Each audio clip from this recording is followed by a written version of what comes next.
Welcome to the Chasing the Truth podcast. I'm your host, Kristen Campos, and today we have Alex Inabnet. Is that how you pronounce your name? That's correct, yes. I should have asked before. Yeah. But, welcome today. So I am, one, grateful that you're in town and that we made this happen.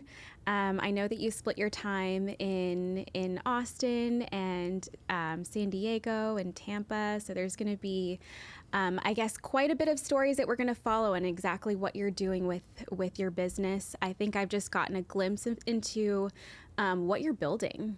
And it's pretty significant, but you're also like in the thick of it. So really excited for that.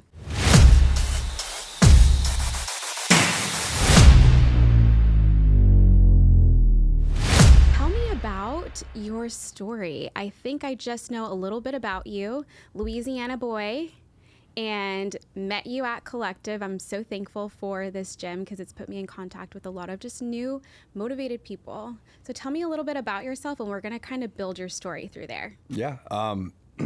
Thanks for having me. I think our relationship is new, but I can tell that you have a ton of energy and a lot of curiosity to learn about people, and that only compounds your knowledge about really anything. So it's cool to be involved here and have this opportunity. But so I grew up in Shreveport, Louisiana, which is on the northwest part of the state. It's about 5.5 hours from New Orleans and 2.5 from Dallas. So a lot of people that I grew up with moved to the Dallas area.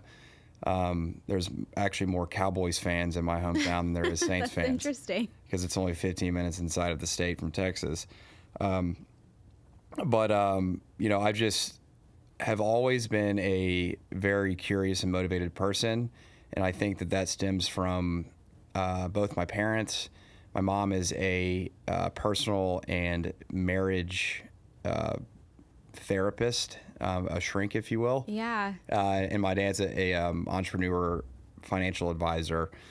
And so kind of with the, coupled from the psychology side of my mom and the grit and work ethic of my dad, it's kind of created me as the oldest child of three, and, trying to, honestly now, not trying, but fulfilling, bringing the Inabnet name to the multifamily real estate development world and covering kind of a lot of aspects within the brand of the multifamily development process. So I went to Louisiana State University, graduated with a major in construction management. And so that kind of kickstarted my knowledge base on the whole construction development world.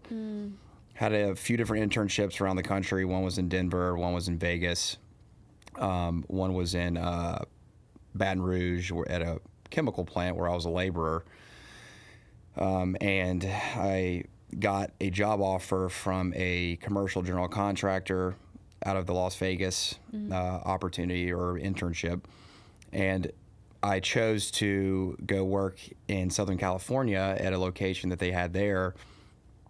Because the interns and I in Vegas went to go visit Santa Monica one weekend, and I'd never been to the West Coast before. So I was super intrigued by the opportunity on the West Coast, the aesthetics, the people, all of it. Growing up duck hunting and, being around, four-wheelers, mud pits, bayous, just like a totally different world, right? Yeah. And so from there, I spent a few years with a commercial general contractor and was on commercial construction projects in San Diego, ranging from construction budgets of like $45 million to $120 million. Left that business, went to go work for a commercial developer in South San Diego that had his own in-house general contracting company, and I was his lead project manager. Yeah. How old were you during this? Yeah, so this was like early 20s, so 22 to 25, 26. Wow, you're really getting your feet wet. Yeah, totally. Yeah. So that experience just, I found myself in my mid-20s writing multi-million dollar subcontracts with specific scopes to hire subcontractors, leading a whole team of superintendents, project managers, for a portfolio of over $100 million worth of construction for that commercial real estate developer. I was super overwhelmed. I had no clue what I was doing. But, that experience was worth its weight in gold, because as a total experience piece in commercial construction, I think I had 5 years experience that were all in San Diego, which is one of the top real estate development markets due to the fact of how hard it is to develop, how costly everything is, and how long it takes to develop. From there, I ended up leaving San Diego, moving to Austin, and I found another mentor that had a hard money lending business, just kind of fell into it. Yeah. And so I learned the financing side of how the whole development world works from a more residential development perspective. Yeah. That's so interesting because you couldn't have planned that, No. To get like all of the different experiences to do, well, what it is that you've moved into now, because you're not in hard money lending yourself anymore, right? Well, one of the businesses is that I have, but and I'll get into that in a minute. But I covered Austin and Tampa Bay with the hard money lending business, and I was a loan originator for them. But separating myself out of the South and going to the West Coast allowed me to kind of be with myself, determine who it is I want to be on this earth and my purpose. Did a lot of deep diving, read a lot of books, spent hours on hours on hours on listening to podcasts, just meditating, becoming more in tune with myself. And a mantra that I came up with that, has been, since my mid-20s, before I even started my businesses, was we are the greatest real estate development brand in the world, and we have earned $50 billion by giving our time, love, passion, persistence, and obsession. You can say that, you can tell that you've said that a lot of times to yourself. We have accomplished these by building, buying, holding, creating, developing, managing, lending on, and investing in real estate. That's amazing. And so things just things just happen. If there's a timeline put on things, and if you go way out of your way to force things to happen, it typically diverts outside of that mantra or like the purpose. And so I think it's just been super powerful to understand as I've gotten older, 31 now, is that with that kind of high level vision in place, just focus on each day and stuff ends up kind of working out. So just those building blocks over time, right? I do have a not so serious question, or maybe it's the most serious question of the podcast, but were you a San Diego sports fan before you moved to San Diego? I was not, no. No. Louisiana does not have a professional baseball team, and baseball was my number one sport. Yeah. And so I grew up going to mainly Texas Rangers games and sometimes Houston Astros games. But my first go around in San Diego when I was when I was a W-2 employee, I lived downtown, so it was like right next to the Padres Stadium, Petco Park. So that's how I became a Padres fan. Oh, I see. Yeah. So now it's like die hard. I watch your stories, and you're always posting about them too. Came with the hat. You're ready. We're repping all the time. Yeah, all the time. Yeah, I'm repping too today. We're not fair weather fans. Yeah, so. Totally. But wow, I think that's. I mean, in talking to you, we've had some sauna talks as well, and I think like, on the outside looking in, piecing your story together, you couldn't have written a better story. Right. As far as all of the different experiences that you've had, and then now what the vision is, I think one of the hardest things in entrepreneurship is to continue to keep the vision alive, right? And build on those building blocks, because it's very easy to tell yourself one day, like, dang, I made no movement in my business, because it just doesn't seem like you are. But, you in the morning, you wake up, you put your shoes on, you get in a good workout, and then you just do one more thing.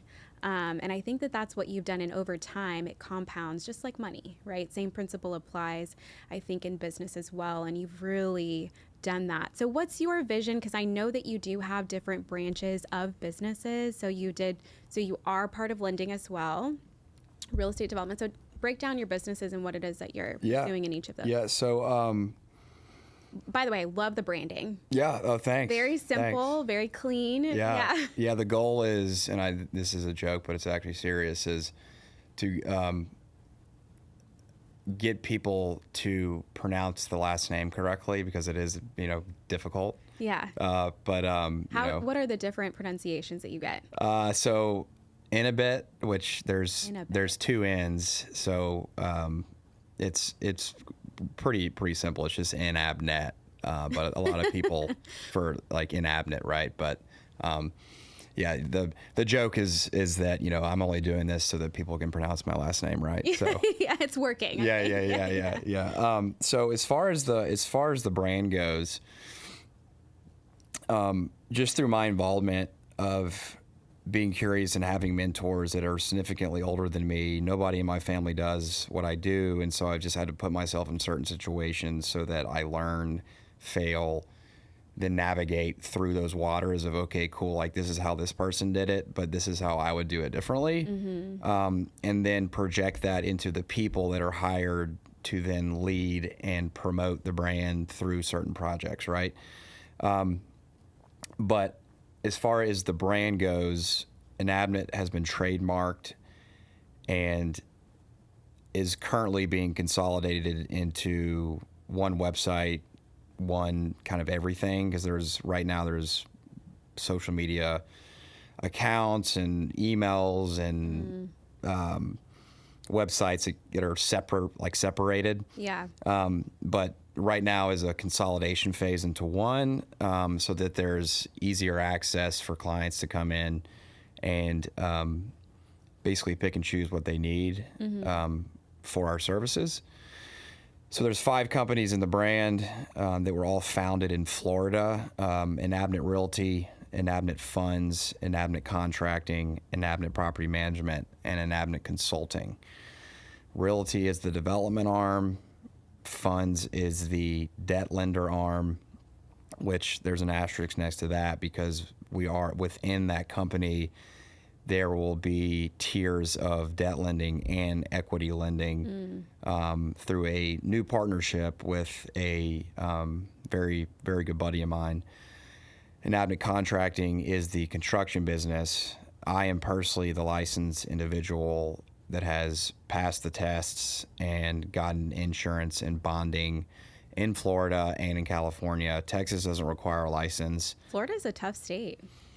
California is way harder. Really? Oh yeah. So for the test, you have to be in person in the state of California to take the tests that are proctored, and you have to pay for insurance and bonds to cover your tier of licensure before the license is issued.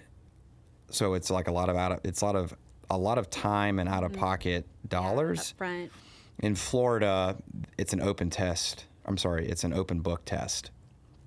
Oh, okay. So the whole strategy behind if you take a course to study for the test is finding the answers as quickly as possible in the book. Right. And then you can take the test in whatever state you want. You don't actually have to be in Florida. And then once you pass the test, your license is issued. You don't have to have insurance or bonds or anything like that secured. So it's way more lenient there. What about the regulations for building? Are they a little bit more strict in Florida than they are in California? No, I would say California has the most strict regulations really in any industry probably. Yeah. I mean, especially in construction and development code. And so that's why, without even having a clue of that before moving to San Diego, in 2015 and 2020, I quickly found out how much I was learning and how cool that experience was when you're also living in one of, I think it's the best city in the country, but the nicest best weather, like best people, like just great place to be. Better people than Austin? No, don't say that don't. Yeah. I'm not going to put some pressure on No, you. both. And that's why I love the involvement in all three cities, because there's great people in all three that share similar values and similar dreams and aspirations. But so Inabnet Contracting is what we just discussed, and then Inabnet property management business, and then Inabnet Consulting is an hourly or monthly consulting business that can facilitate any development phase, lending phase, construction phase, or property management phase on more of like a piecemeal basis. But the brand as a whole covers ground up multifamily construction. So minimum 5 units, maximum 250 units. And so the project types that those bring in, or that tier brings in, is, can be, townhome developments on a smaller scale, or when you get to the bigger project types, it's podium style apartment complexes that have parking or retail on the bottom levels with 4 to 6, 8 stories of residences. Different wrap style apartment complexes that have above grade parking garages, and then like it's referred to as a wrap style because it literally like wraps around like a courtyard or something like that. Yeah. And then a garden style apartment complex, which has individual, say 8 to 12 separate buildings with a clubhouse in the middle of it, that you commonly see a lot of in Texas, because there's a bunch of land that's undeveloped. And so so ultimately I would say in this current time 80% of the focus is the for hire construction business with Inabnet Contracting. Out of all of those, we have 2 separate contract types. One's a pre-construction services agreement, which our team is hired for a fee by the real estate developer to hire the architect, the engineers, the designers, all basically the whole development team that we have relationships with, and then facilitate the whole entitlement plan review process to get the plans approved, and then also provide in-house construction budgets as the plans progress through the city review timeline.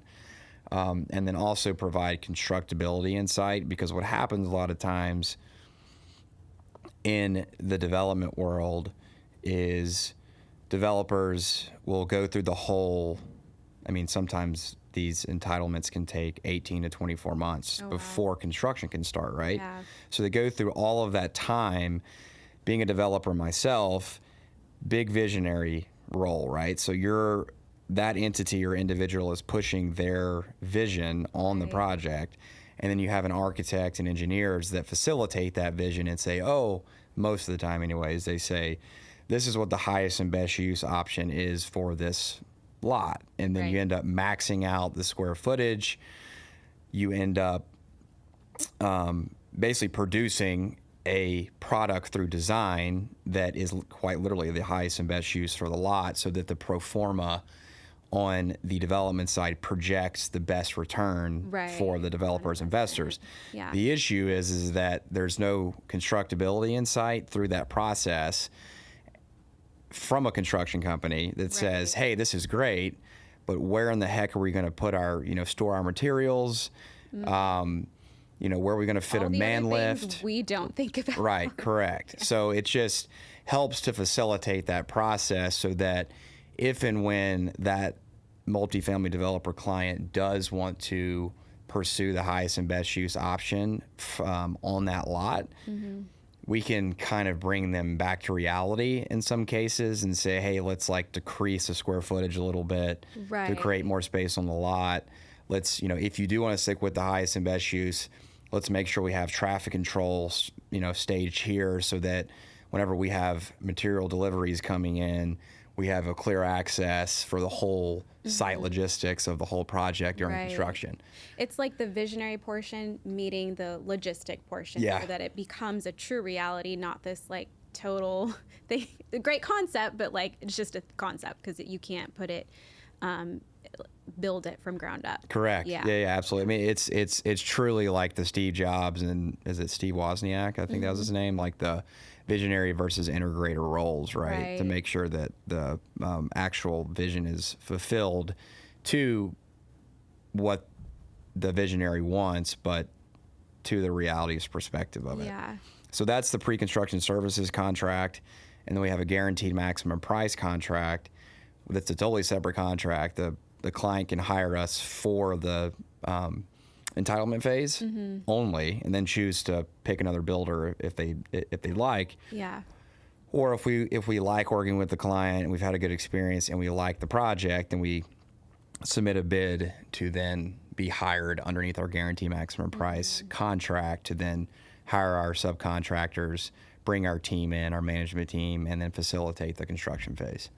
Wow, that is one, just to have the vision to be able to put all of that together on paper, because you can have a big dream of like, I want to make a lot of money or I want to live a certain life, but at the same time, it takes a lot of work. And I think when you and I first connected, I was like, oh, are you new? I think I asked, I was like, wait, he's not new. You're like, no, I've been here before. I'm like, I think he was the guy, you would just like be in the workplace, like the work area of Collective, and you were just like head on the computer, like just going to town. Which also, like, that's what it takes to be able to map this whole business out. I think for the younger generation, and I say younger because now we have, 20, 21, 22 that have this idea that they need to have this big dream before they even get their feet wet, and it has to be lined up. I would, and I'm going to ask you, I guess, when did this dream become like a dream for you? Was it when you first graduated from college, or did you always know you wanted to have some sort of construction business? When did that start lining up for you? Or is it because you had all of this experience, you're like, maybe I should do this? Yeah, so that's basically like what it turned into. But as far as construction in general, I mean, I've always been an active person, and I've always been in athletics. I've always valued health and wellness and taking care of myself in that facet. And so when I was in college, that industry seemed to be the most viable aspect to fulfill my needs of loving the outdoors, but mostly my superpower is, and I refer to this a lot, is like herding cattle. And that can, mean putting a group of friends together to do something fun. Yeah. Like the boat day. Yeah, correct. Yeah. Starting all these group texts to do all that and do all of that. But in my world, what I quickly found out, just by organically and happenstance of just putting myself in situations, is that is literally, quite literally, what real estate development and construction is. On the development side, you are the visionary, and you and your company, or the company involved, is only going to be successful if and when the right decisions are made to hire the right architect, the right structural engineer, the right civil engineer, the right geotechnical engineer, the right traffic control engineer, the right land use attorney, the right interior designer, and so on and so forth. I mean, there's even more companies I can mention, but from a big picture perspective there, it's ensuring that team is equipped and has the experience to take on the design and engineering phase of the project, and then facilitating them and ensuring that they are working and giving their best and all of their energy for that particular situation. And if one falls off, it's like having a conversation with them offline. Hey, let's get back to speed, or having to change somebody out, replace. Correct. And in the same exact mirrored fashion in construction, it is reviewing the plans and then reviewing the opportunity that's presented to build, and then having subcontractors that handle each specific trade through construction making sure that our documentation is, perfectly in line on a legal perspective, and that the verbiage within those subcontracts covers us and is also in the best interest of the subcontractors that we hire, so that ultimately we manage that pool of contractors as a team as well. So I've always been a very big team-oriented person, being involved in team-oriented sports, and I just get so much energy and fulfillment from bringing a group of people together to accomplish a goal, whether that's literally having fun, or through business. And so that's kind of just organically over time is how that happened. And, I'm 100% in the right area at the right space, doing exactly what I'm here to do. Yeah. Just because of that. So what's because I'm like, that is a lot. Here's my problem in my business. I need to hire one assistant. And I'm like, yeah. it has to be the right person. What is your stress level on a daily basis? So in all that we do, and I think different levels of success, it's just managing stress, right? So, and Jocko Willink said this, he said, in any problem that you have ever had, remember it, don't dwell on it. So what that does is it just keeps something in the back of your head if a mistake was made in the past, to learn from that and to then make the best educated decision and move forward. Meditation helps tremendously. Being vulnerable is probably the biggest thing that I've learned over the last 5-6 years, especially being a man that, wants to perform and wants to experience success, not just for the brand, but like for the people involved and for every entity that is hired through the process too. A massive failure that I had in my mid-20s was trying to portray and look like everything's going well and I'm doing well, but in reality, that's not the case, right? So just discussing different issues that you're having with certain processes, or personally anyways too, and having a good base of friends and, a pool of people to bounce ideas off of. Yeah. Because going back to the development and construction side, if we are not vulnerable and do not have, fully transparent conversations of what we're trying to accomplish on the development or construction side, then the people and entities that we are hiring are not going to be aware of that vision. And it is truly an alignment of a pool of people to accomplish a goal together. Right. And so it's just going through that and then being patient through that process, but always having some sort of a mentor, like no matter how old you are, like you could be 70 and you still need to be curious of, and ego set aside. I mean, I literally want to be 70 years old and, hire 40 to 50-year-olds that will hopefully be smarter than me already, right? So that they can help grow the brand and vision and do honestly whatever it is that they want to do within the space as well. Yeah. I think your job as the leader and of the brand is like continuing to paint that picture of where the ship is headed.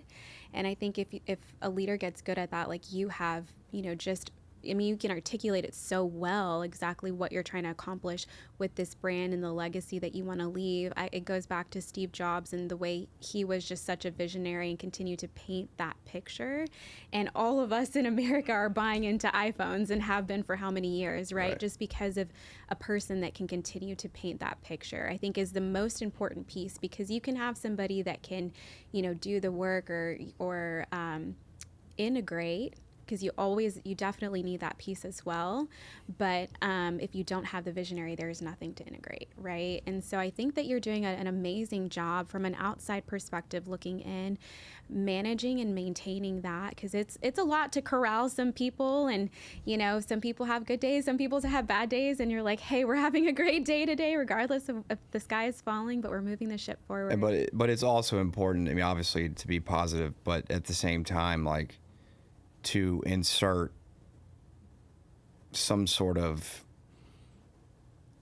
if somebody's off, to let them know that they're off. Yes. In a way that is projecting a more, positive way of leading. I personally don't believe in public reprimanding. Right. But at the same time, if somebody's off and I or somebody within my company is being too nice and they're getting away with it, that's only hurting the situation, right? So it's important to, I think, to be assertive and honest in certain situations, but there is a right way to do that. Right. Yeah. That, and I believe in ensuring that is communicated in a, in a manner that does not demean somebody, right, in a public sense. For sure. If it's in a private area, 100%, I think. Yeah. But there, it's more intentional, and there's more, connection with that person. Right. I've always been taught that there's an art and a science of building businesses, right? The science is like all of the black and white things, right? The hiring, it's black and white. But the art behind it are those conversations, and how you're going to have the conversations, how you're going to deliver them, because that's the art behind it. It could make or break a company, right? Yep. But that's what makes it beautiful, I think. As far as, and I think just running it back and peeling back a couple of layers, because I just, from growing a business, I know that the pressure is high. But there's also a lot of balance that has to happen or not happen. Do you believe that you have to have balance in your life, like overall? Oh yeah, I mean, life's all about having fun with the people that you love, and that's got to be at the forefront, in my opinion. And that is what fuels the vision of business. I've had that ass backwards, and found myself totally unfulfilled. I've done that in many phases, right? Maybe 3 or 4 times through an extended period of time. And I've always ended up, what am I doing? Like, I love people. Like, I'm doing this because of the people that are around, right? Like, it takes people to do this. Yeah. And so since, over the last couple of years, I've changed that. I've 180'd it to, life is literally all about relationships. Like on the Inabnet Realty development side, which is kind of more 20% of the focus versus like a pretty big focus on the construction. We focus on certain areas within the cities that we're involved in. So in San Diego, it's Pacific Beach. We only acquire lots in Pacific Beach in that neighborhood. We only acquire lots in Barton Hills and Zilker and Austin, and in Beach Park in Tampa. Those are basically like mirrored neighborhoods within those locations. And so what's powerful about that is that, kind of going back to what you said earlier about what's something that, the younger generation should know, and something that I've learned from mentors, is that stick to the vision, but be open about feedback, but say no to a lot of things. Given that is the vision for the development company, that only pigeonholes us into certain locations where we have to say no to a lot of different opportunities that are located in other great areas in those cities, right? And then the construction company itself can focus on the entire county within each city, but just saying no to a lot of things really helps. And I forgot what your question was. What did you say? Balance. Balance. Yeah. So how that factors into balance is, if we were to say yes to all these different opportunities, and see each opportunity as more of a, I've used this analogy a lot. Have you seen Aladdin? Oh, yeah. So Abu, the monkey, they're underground in the secret tomb, like where they find the genie, and he goes up and sees like the shiny red ruby and like touches it, and they're not supposed to touch anything.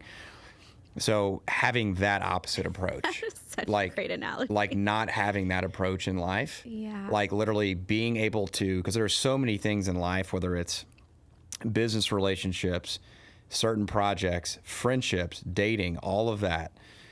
And there are so many shiny red objects that are beaming right at you that look on the surface to be the decision to be made.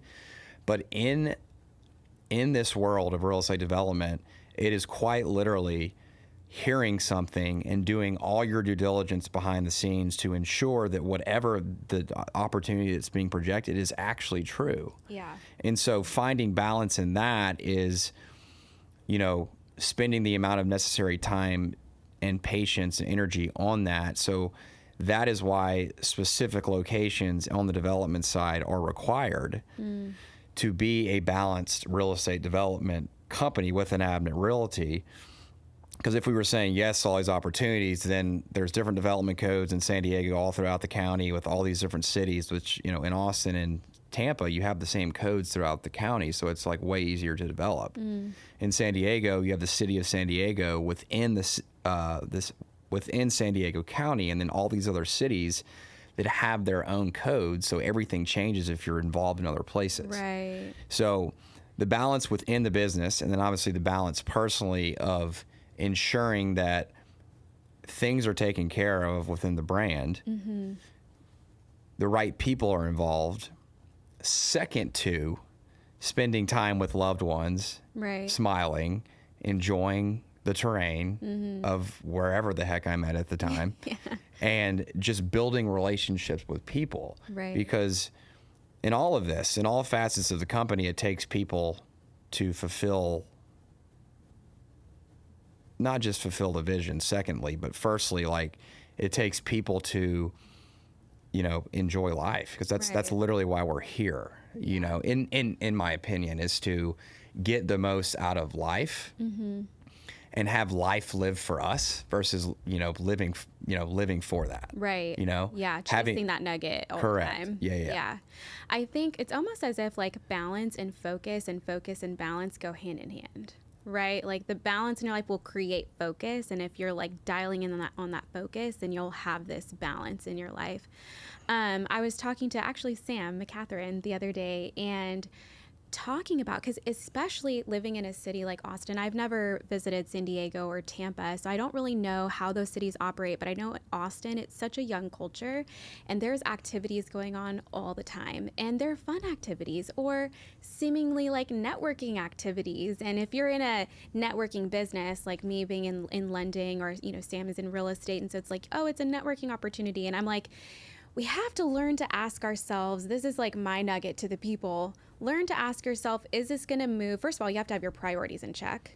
And then you can ask that question back, like, is this going to move my, business forward, my personal life forward in any capacity, and whatever the priority is. And if it's not, then say no. Right. Because that will continue to create that focus in your business. And you've done an incredible job. I think that there's a lot pulling at so many people, especially with social media. And the opportunities are absolutely out there. I feel like the world is at everyone's feet because you can take action on whatever it is and then create that momentum for yourself. But I think the disconnect is like, well, for you, you started in construction. You loved, the outdoors. You love I don't think I could ever see you like just working behind a computer 24/7. Like that's just, you're just. The only time I am is just like, I prefer the mobile workspace anyways, just because it's just, for me, it's just, I like to be on the move. Yeah. But any time that I sit down longer than an hour to do something is when I know I need to outsource it or I need to be looking at doing it in a different way. Oh, run that one back. Yeah. Everybody needs to listen to that again. Well, yeah, anytime that I, do you actually want me to say it again? Yeah. So anytime that I sit down for longer than an hour to do something, I then realized that I most likely need to outsource that particular task out. And so obviously with everything that's going on within the brand, hiring the right project managers, hiring the right superintendents, hiring the right estimators on the construction side. I mean, these are the minimum requirement of experience is 15 years in a particular city in that space of project quality and tier of construction type. So these are salaries that are, not cheap and whatnot. But ultimately, if I hire wrong, then I spend more time doing the task and having to oversee and all that type of stuff. So it's always worth it, in my opinion, having gone through paying lower salaries to pay higher salaries for more experienced individuals, offer, more enticing profit shares or, equity potentially into the business. And so it just, ultimately having those quite literally, very experienced people in the space, because that's all they've done their whole life, takes a lot off my back, but it also projects the brand in being, very knowledgeable and very successful in the space. Yeah. That is, I think that's the way to do it for me. I'm like, and you can always, my dad has always said this, if you make a decision and it was a wrong decision, make another decision. Learn from it and just make another decision. And that's business, is just a lot of like pivoting. You do X, Y, and Z. X, Y, Z didn't work out. Now we're going to do A, B, C, start all over, right? And which is a phenomenal mentality to have, I think, in business. Going back to balance, because we talked about balance in business, but what about balance between like, dating, family relationships, even just like having fun, and then running this like big ship for yourself? How do you balance all of that? So you had mentioned that you never been to San Diego before, and the blessing and the curse about San Diego is that it has the nicest weather. It has incredible beaches. It has incredible mountainous terrain for hiking. I mean, you can literally go to the desert, an hour and a half drive, and go ride in dune buggies and Can-Ams and just ride in the desert for a weekend. You can drive to Mammoth Mountain, which is about a 2.5 hour drive, maybe a little bit longer, from San Diego to go snow skiing, all within the same week. Like, you can surf at the beach, snow ski, hike, go to the desert. So like, there's all these incredibly amazing distractions. Yeah. Right? That's the blessing. The curse is that it takes time to do all of those things. And so you have to have your priorities straight to ensure that you're taking care of what matters most to you. If that is being an adventure seeker and doing all those things, I mean, you got to make money somehow. So maybe you create a business that's focused on adventure and, utilizing the terrain around you, right? Unfortunately, in my space, we have success and can only make money in multiple different avenues, of course, but through projects happening. Right. So there has to be there has to be time, effort, and energy spent on the development side, acquiring projects. On the lending side, acquiring opportunities to fund construction loans. On the construction side, acquiring opportunities to facilitate the design and build the project. On the property management side, acquiring opportunities to manage the completed asset for the developer. And then on the consulting side, getting opportunities in that, can kind of facilitate any of those processes. But it takes opportunities and time, effort, energy for that to happen. And so,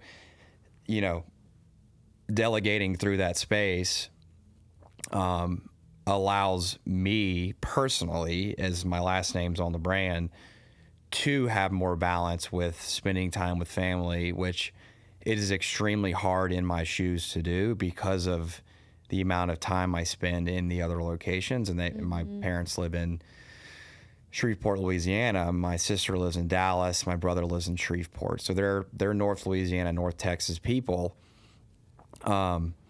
And, for Which is example, not one of your stopping right. points. Yeah, literally. So, for example, my cousin, who I love dearly, is getting married at the end of November during Thanksgiving.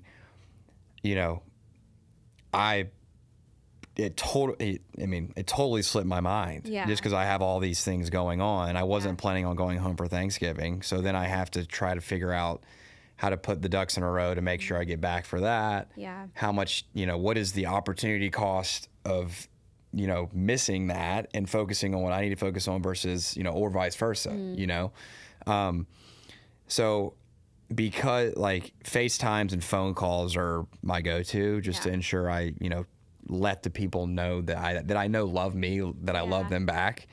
So that is kind of primarily my family time spent, unfortunately, not in person. Well, I would say balance is like your mom coming for ACL. Yeah, exactly. That was so cute. Yeah, exactly. And my dad's actually coming in town today.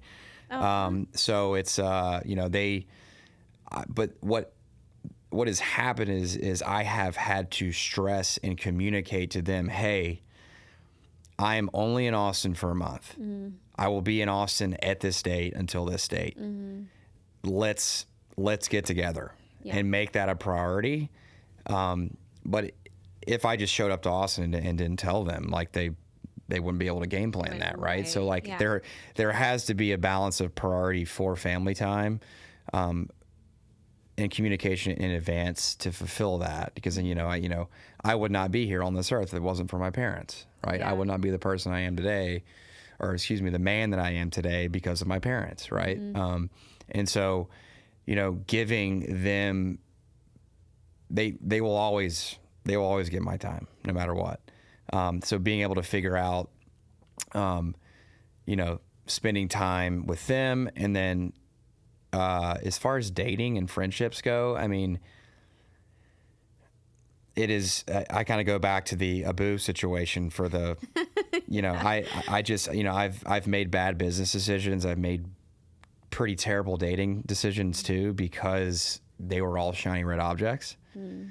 And there is literally so much power in being able to pass on those shiny red object opportunities, not just because they are, but you do the due diligence and you sit back, you're patient, you see how that person, people, whoever you're referring to acts. Mm-hmm. And then as a man, you make a call on, okay, this person is somebody that deserves my time. Right. Or this is, a group of people that I would like to be friends with. Right. Versus just kind of diving into it and then figuring that out, that it's not the right situation.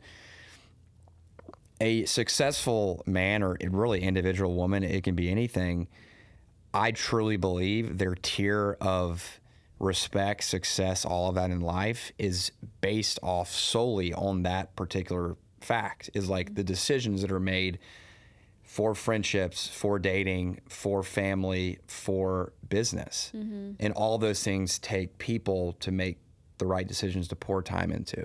Yeah. So if I am not, with all the energy and motivation and dreams and aspirations and persistence and all those words I have that are a part of Alex and Inabnet, if I'm not channeling all of that into a core and then ensuring that the right people get that, receive it, then I'm going to remain at a certain tier of that,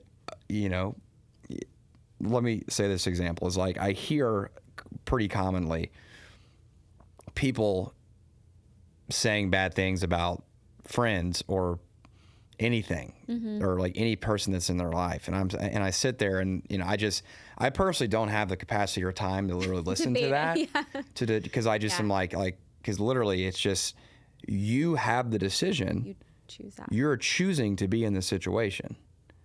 And then you're also choosing to continue to talk negatively about this person, people, whatever it is, and still give them your time. Yeah. So I think understanding yourself, who you are as a person, if and when you have a certain tier of understanding of yourself, and kind of anything else that's underneath that just doesn't get the time. Yeah. Doesn't get your time. Yeah.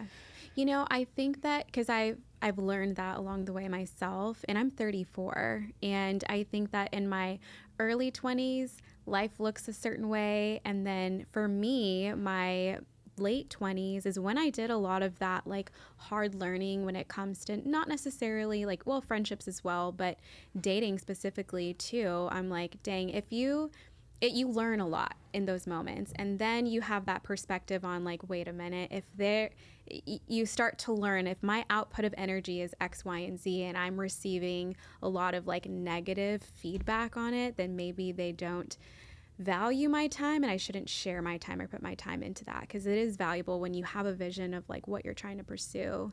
And then I think on top of that now and there's so many with friendships and dating, there's just so many ways to meet people, whether it's like through social media, through like dating apps, or in person. So you're just always, that turnover is really high. We're just always, especially in Austin, but really, especially in Austin, especially. In Austin. So this is a psychological thing in the city of Austin, Texas, that I truly believe in. The city is consistently changing so fast. I mean, there's literally a new high rise. There is a new restaurant. There is a new office space. There is new bars. There's new coffee shops every 90 days, if not newer, right? Yeah. So people that have been here for a decade are used to that. People that have been here longer, even more used to it. So there is a psychological thing within their head of, oh, there's going to be something new coming. Yeah. So whatever's happening right now, let's just deal with it. And then whenever that new thing comes, let's throw a new dopamine. Let's throw the old thing out and go to the new thing. Not considering that the other thing may be a person and has feelings. I mean, obviously it works for restaurants and all that type of stuff too. They have feelings too. Yeah. Right. No, but that is definitely a word, and it's so true. It's trained our minds, especially, I always go back to like the younger generation. So my sister's 22 and she's like wise beyond her years. I think because she spent a lot of time with her older siblings, but also like reading her generation and just like being close to that generation and seeing that, yeah, there is always like a new shiny object, whether it's a person or a business or just like an activity to do. And like, okay, well, I'm tired of this. There's no more like accountability for longevity, you know, and which is tough because I don't think that like grit to stick with it is less and less in, I think, the younger generation, because it seems like it should happen, and if it's not happening, or if it happens for a second and then that emotion or that feeling of like new and exciting is gone, then maybe it's not worth it. You know, right. Maybe we should move on to the next thing. But yeah, just learning that learning curve really happened in my 20s to where like now in my 30s, I'm like, you know, I mean, confident in what I want and who I am and where I'm going myself. And then when it comes to friendships and dating, it's like whoever is running, just, I think like, dating somebody, I've dated people that just do sales, and even if you're just doing sales, it's just so different versus like building a company, you know, and like having a big vision. It's hard when somebody doesn't like align or wants to run just as hard because they don't get it. Like why? Like we should just, I mean, isn't this enough? Like then we can go, you know, run 50 miles on the weekend. I'm like, I don't want to do that. You know, I have like things to do. But anyway, so just learning that and learning who you are, I think is the biggest thing. So if you can, for anybody listening, I think if you can compound that during your 20s and learn it before you hit your 30s, I think that would be ideal. And you're on a really great timeline with 31 years old. You know, again, it is just, you know, the people that have been involved in my life, I have to give all kudos to anything that's accomplished. Like as stated before, it's like nothing can happen with anything that I'm trying to do personally or in business without people. And those people have insight, they have expertise, they have love, they have emotion, they have all those things, right? And so we as individuals are a conglomeration of those experiences, right? So it's just then being able to pick and choose accurately the insight that's been given and experiences that have happened to compile that into like the foundation and roadway of where you're trying to go. Yeah, I think exactly what you just said, that all businesses are people businesses. It's not whether you're selling, a certain product. It doesn't matter what it is. It's still a people business, because that's what it takes to buy and sell things. That's what it takes to develop something, even when it comes to, because there's now businesses that it's like, should it be high tech or high touch, right? And even high tech needs people. Like, I think of social media influencers, and they might be a big influencer, but the reason why they're influencers is because there's people that they are, networking to or having a online relationship with, right? Like it's all about people. And I think learning to, your biggest truth in business is learning how to navigate and network and rally and paint the vision and have hard conversations with people. There's a TV show called Billions. Have you seen it? No, I haven't. So it's based in New York. Who's in it? Ooh, I don't remember the guy's. What's the actor's name in Big Fat Liar that gets like painted blue? Oh, the blue. I don't remember his name. I don't. Anyways, he will. It's so funny that I just he's been in so many other things I just don't remember his name. The main two guys starting off. There's a handful of seasons now, but one's a hedge fund. He's a billionaire that runs a hedge fund in New York, and that is like super visionary, beats around the bush, like from different laws, and tries to find different creative ways to get around, basically the status quo of like what the law says. Yeah. And then you have the district attorney in New York that is the same mindset, but has to use his foundation as the law. And so they fight. They're going back and forth with each other on like, he's trying to catch him in the wrong, he's trying to catch him in the wrong, and they're trying to expose each other to then basically like it's this cat and mouse chess match game. And so what they have to do is, and I kind of base this from my world of real estate development, or really in any part of the brand, but like for example, say there's an office building opportunity that's being sold currently in this Austin market that's like super low, like the market's super down, right?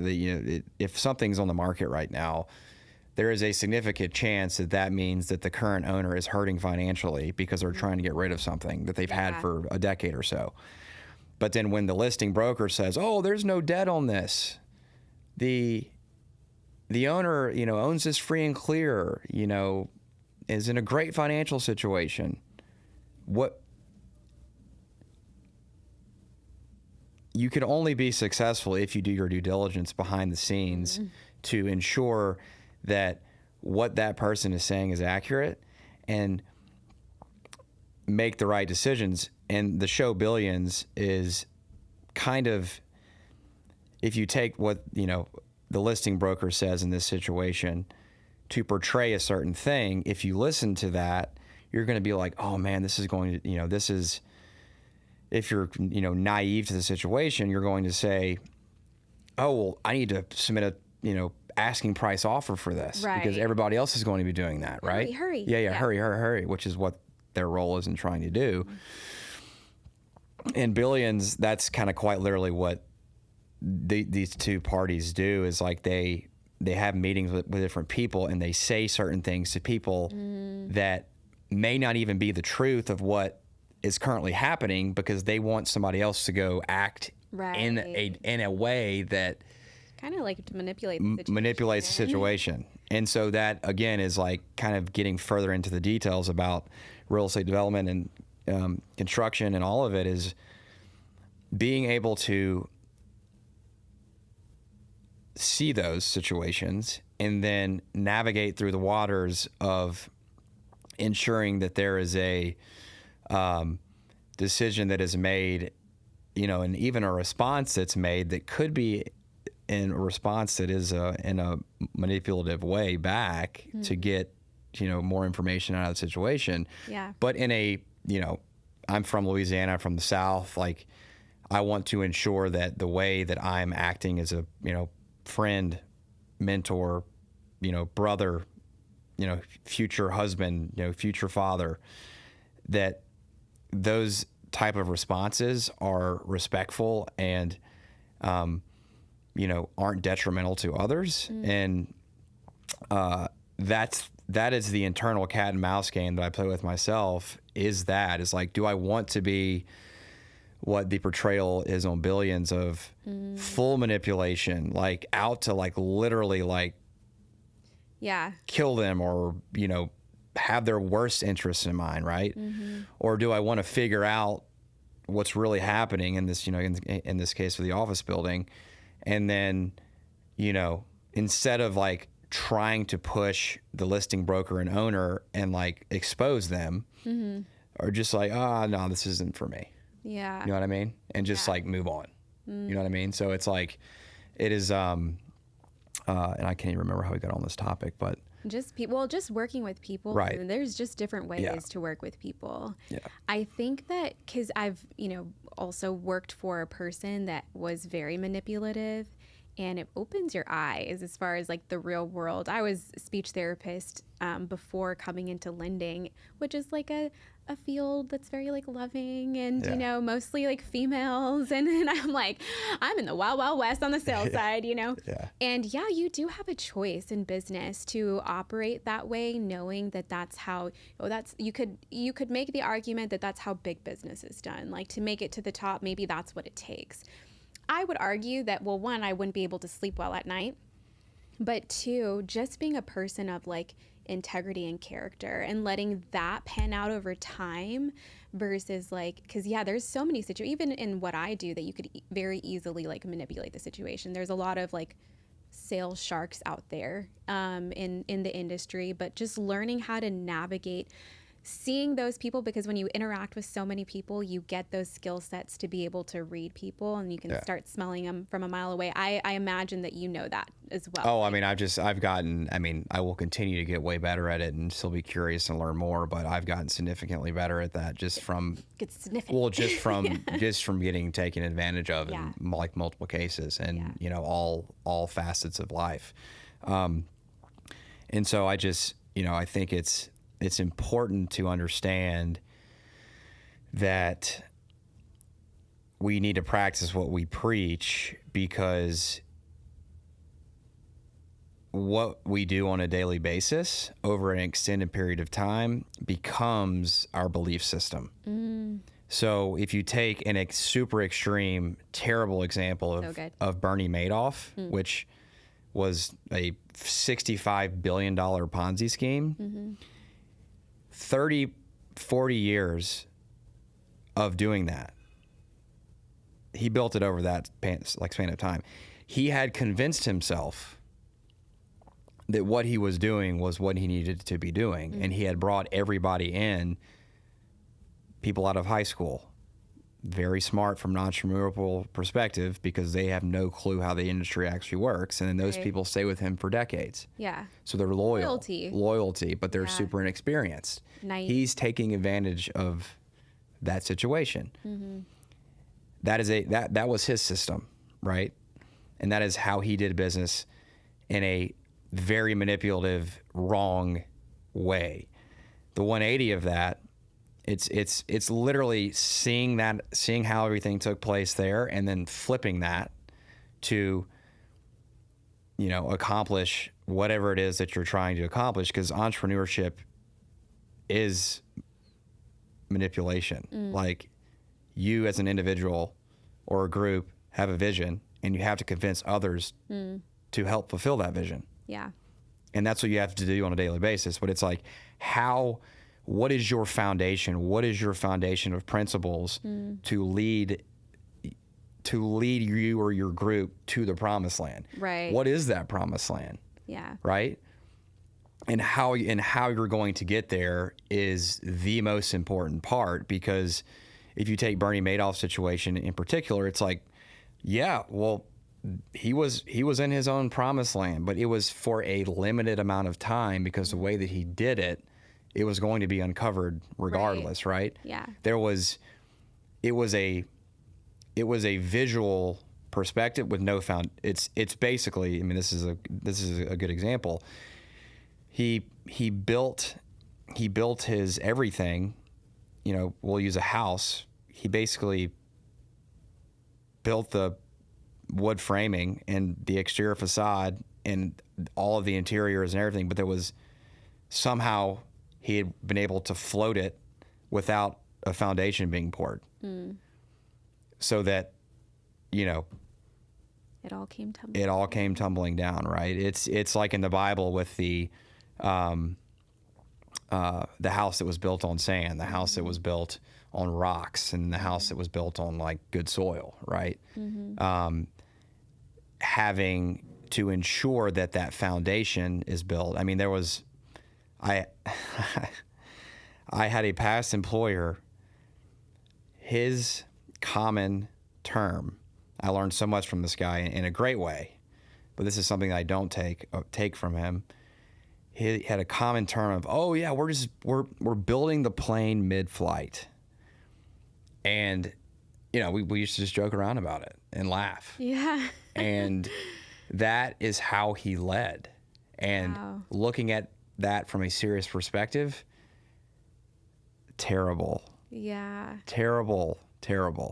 Everything comes crashing down. Yeah. And from looking at that now from my shoes, you know, even with another boss I had, the turnover of people was super quick. But it's because the way that the aura of the whole firm was, everybody thought that they were going to be, like, everybody thought that they were on thin ice. And so there was no like warm feeling working there. It was just, oh, this is really cool because this guy has all these assets and, you know, it has a great, you know, visually a great perspective of development projects, and he's well known in this area. But like the internal, so in that case of a house, the house is built, but the interior is like, you know, it's a super nice $5 million house in the exterior, but the interior is not finished. I love all of these analogies. Yeah. Yeah. So it's just important, like, I mean, obviously using this as a, you know, that's what I know through construction, is you have certain milestones of a project, right? So that, you know, that have inspections throughout that project, so that whenever you get to the final certificate of occupancy, that means that inspector has signed off on all those phases, so that that structure is inhabitable, like people can go in and out of it. And so it's ensuring that each of those milestones are followed within that order, and not starting at 1 and trying to go to 8, because you may be able to finagle your way and manipulate your way through entrepreneurship and connections and relationships to get to 8 and skip the other 6. But that's right, 6, right? If we start at 1, yeah. Just want to make sure that's right.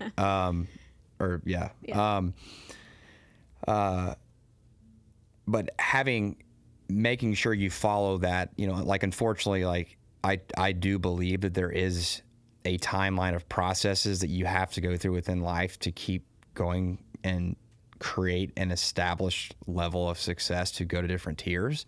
And so making sure that those are followed correctly, so that it is impossible to crash and burn. Yeah. Building that firm foundation for you to continue to have an exponential business versus a business that's here today and gone tomorrow. Right. Yeah. Alex, I hate to wrap up our time because I feel like we could talk for another hour. Yeah. You have so much wisdom, honestly, is what it is. And on top of that, you're an amazing human. And I've seen you personally, like just meeting you briefly, and you're like, come out on the boat. And everybody that was on that boat was just like such great people, amazing humans. And so I was just blessed to just get a peek behind you corralling the right people together, and knowing that you apply that to your business. I can only say, like, this is going to be an amazing entity that you're creating. It already is. And I'm looking forward in a couple of years to see how that, catching up and seeing how that pans out after you're building all of these building blocks. And here in Austin, San Diego, Tampa, I'm like, I'll see you next time. But thank you so much for joining us. And we'll definitely have to have you back in the future. Thank you so much.